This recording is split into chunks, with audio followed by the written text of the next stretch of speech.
7h-9h, les matins de France Culture. Guillaume Erner. La question du jour, une réforme de la police judiciaire qui passe mal. Jeudi, le directeur général de la police était à Marseille pour présenter la réforme de la police censée entrer en vigueur en 2023. Il a été accueilli par une haie de policiers restés silencieux en signe de protestation, un instant immortalisé dans une vidéo devenue virale. Dans la foulée, le directeur de la PJ de Marseille était limogé. Le ministre de l'Intérieur, Gérald Darmanin, justifiait dans Le Parisien une réforme qu'il qualifie, je cite, de courageuse, indispensable, difficile. Pourquoi tant de remous ? Bonjour David Lebars. Bonjour. Vous êtes commissaire divisionnaire, secrétaire général du syndicat des commissaires de la police nationale. Alors il faut tout d'abord nous expliquer en quoi consiste cette réforme. Alors écoutez, l'idée de départ, qui est une idée ancienne, ça fait 30 ans que c'est plus ou moins réfléchi et essayé, c'est de réorganiser la police sur ses filières métiers et de faire en sorte qu'elle ait plus d'efficience, plus d'efficacité. Comment y parvenir ? Ça consiste à regrouper sous l'autorité d'un chef les différentes unités de police, les différents services de police pour travailler de concert, ensemble, avec une meilleure efficience et donc pour éliminer au fond les structures support, les structures état-major, plus de policiers sur le terrain, plus de policiers sur les missions de police.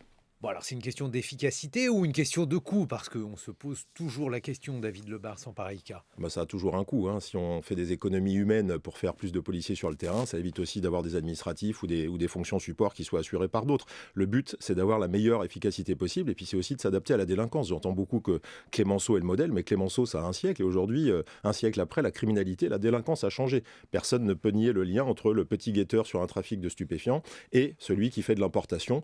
Donc tout ça, il faut le regarder avec aussi la nécessité de répondre à une offre de sécurité pertinente. Alors justement, qu'est-ce qui s'est passé en un siècle ? Je veux dire, aujourd'hui, face à quel type de mission êtes-vous confronté ? Vous êtes commissaire divisionnaire, mais plus généralement, à quoi sert la police ? Que vise-t-elle aujourd'hui, David Lebars ? Cette question-là, elle est très importante parce que c'est peut-être ça qui rassurerait notamment la police judiciaire. À quoi sert la police et comment doit-elle être organisée pour répondre aux besoins ? Aujourd'hui, il y a plusieurs formes de délinquance. Il reste de la criminalité, mais dont le visage a changé, de la grande criminalité.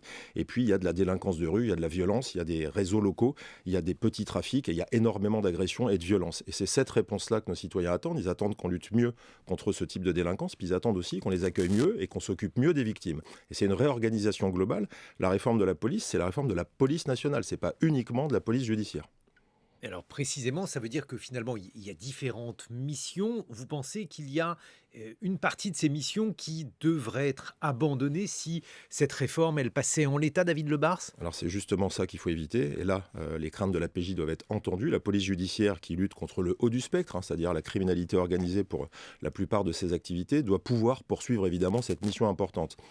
Un des points d'achoppement de cette réforme, et c'est un des points de discussion qu'on aura avec le ministre, c'est de considérer que la police judiciaire n'est pas forcément à même d'être installée sous l'autorité d'un chef départemental. C'est cette crainte-là qui est mise en avant par les effectifs de PJ, et il faut entendre cette crainte pour leur permettre d'avoir une attache zonale et être déconnectés des problématiques locales. C'est-à-dire, pour le dire autrement, David Lebars, vous redoutez moins qu'il y ait finalement un seul chef par zone, parce que ça existe, je crois, à Paris. Ce que vous redoutez surtout, c'est de ne plus avoir le temps de poursuivre la haute criminalité ? Effectivement, la haute criminalité, c'est le temps long. Et puis surtout, ce que les effectifs de PJ redoutent, c'est que les problématiques d'un chef départemental vont être orientées sur la délinquance du quotidien, sur l'ordre public, sur toutes les problématiques que vivent nos concitoyens, alors que la PJ, c'est du travail de l'ombre, c'est du travail de longue haleine. Et il faut leur permettre de continuer cette mission-là, tout en réorganisant la police aussi au niveau départemental. C'est une question d'ajustement dans le projet de réforme. Oui, parce que l'un des arguments évoqués, c'est par exemple, il a fallu 1 an et demi pour arrêter Mesrine. Comment explique-t-on ce travail de longue haleine ? Pourquoi y a-t-il besoin finalement de différentes pratiques dans la police ?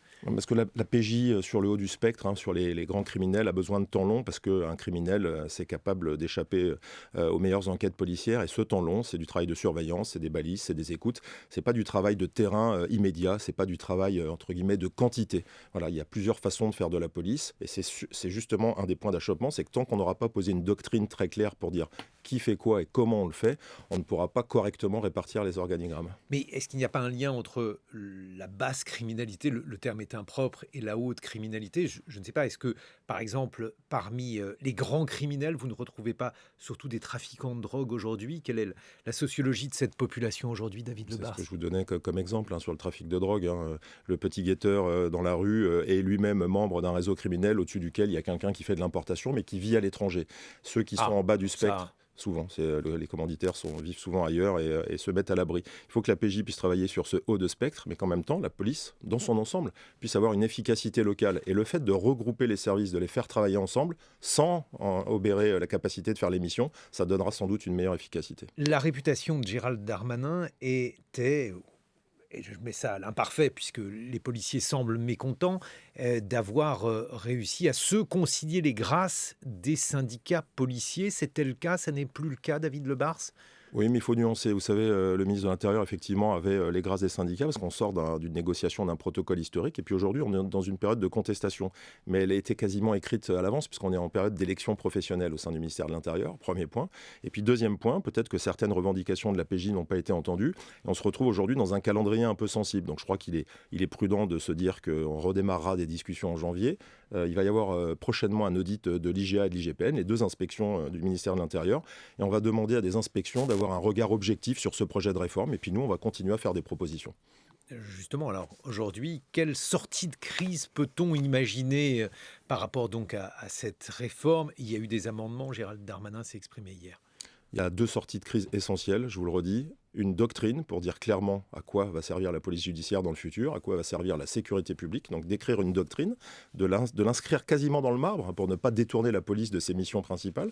Et puis ensuite, une fois que cette doctrine aura été écrite, c'est d'accepter un assouplissement pour faire en sorte, comme je vous l'ai dit, que la police judiciaire ait aussi une emprise zonale et ne soit pas enfermée dans le cocon départemental pour qu'elle puisse s'exprimer sur tout ce qui est haut du spectre. Tout ça est une sortie de crise relativement raisonnable et je suis assez confiant sur le fait qu'on puisse y arriver. Je dois ajouter que les policiers ne sont pas les seuls inquiets par cette réforme, les magistrats le sont aussi. Oui, mais ça répondra aussi aux craintes des magistrats qui ont la crainte que la police soit à l'échelle départementale, peut-être trop enfermée sous les besoins d'une circonscription ou d'une volonté de faire de la police à l'échelle locale. Et les magistrats seraient rassurés aussi de cette construction à un échelon supérieur, qui est, je vous le dis encore une fois, l'échelon zonal, qui est un échelon administratif ministère de l'Intérieur. Ça veut dire qu'aujourd'hui, finalement, il pourrait y avoir un calendrier rapide de sortie de crise. David Lebars, est-ce que ces choses-là sont programmées pour les prochains jours? Si on prend le courrier du ministre de l'Intérieur, aujourd'hui, on va rentrer dans une période où tout s'arrête, puisqu'il y a les élections professionnelles. L'inspection générale de l'administration va faire son audit. On va reprendre les discussions en janvier. Le ministre a décalé au deuxième semestre le projet. Et moi, je suis assez confiant sur le fait que dans les mois qui viennent, on puisse sortir de la crise. En tout cas, je l'espère, parce que c'est l'intérêt de la police nationale. Il ne faut pas oublier qu'on est 150 000. Il faut entendre les craintes au niveau de la PJ. On est 150 000 policiers. On a besoin aussi de se moderniser, de trouver de l'efficacité. Merci David Lebars. Je rappelle que vous êtes commissaire divisionnaire et secrétaire général du syndicat des commissaires de la police nationale. 7h23 sur France Culture.